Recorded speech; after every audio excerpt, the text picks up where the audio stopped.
में वर्णन किया है वह एब्सोल्युटली अमेजिंग है।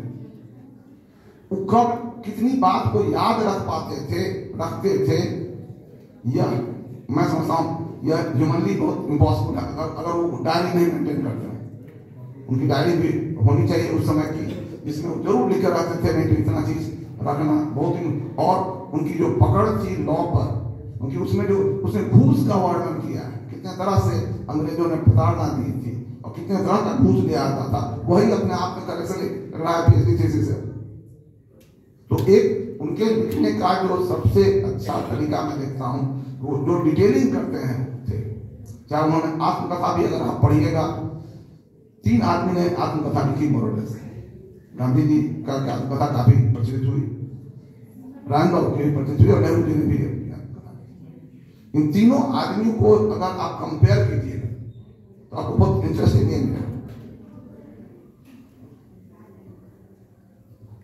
नेहरू जी का क्रिएटिव स्टाइल है, उनका लैंग्वेज मेटाफोरिक लैंग्वेज था, मेटाफोर में लिखते थे और बहुत अच्छा अंग्रेजी बहुत अच्छा लिखते थे।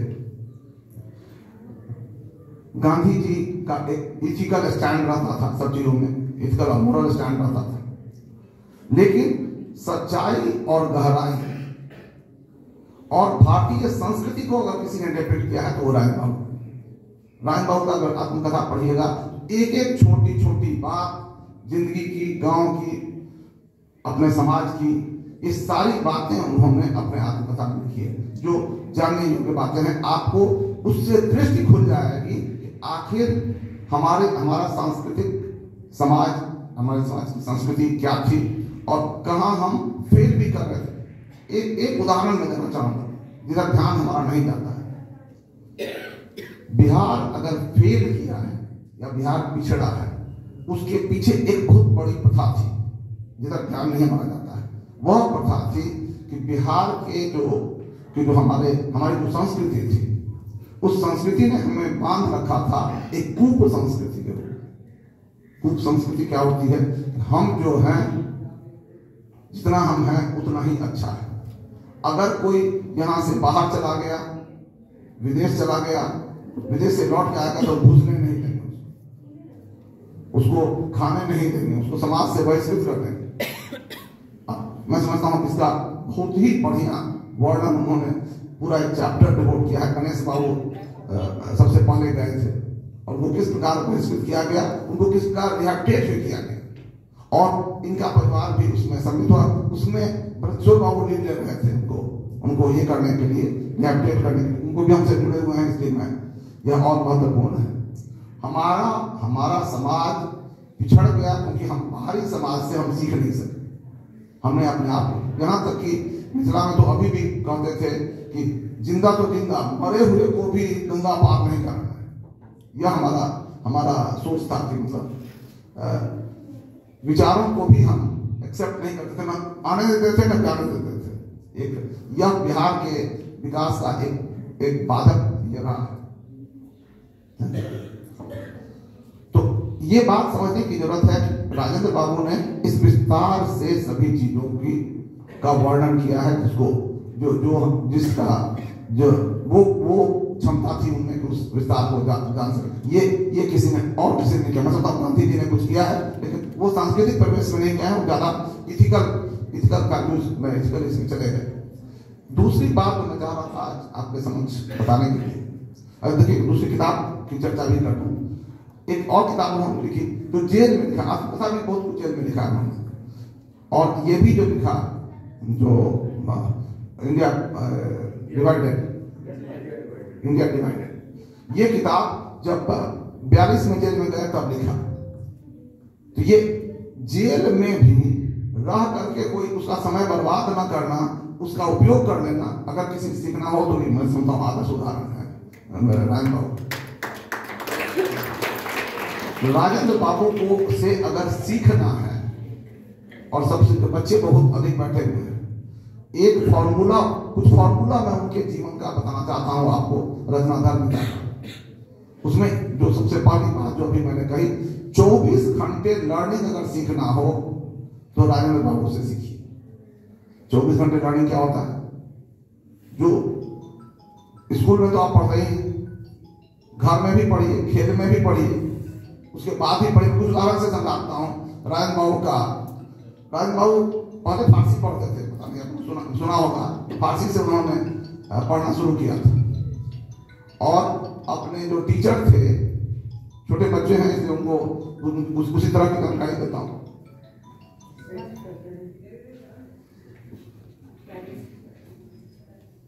राजन बाबू जब पढ़ते थे, छोटी सी बात से आप लोग को स्पष्ट हो जाएगा। छोटी छोटी बातें मुझे एकदम बचपन की बताता हूँ, हम लोगों ने शायद कहीं लिख भी रखा होगा अगर होगा। उनकी माँ 4 बजे उठ जाते थे।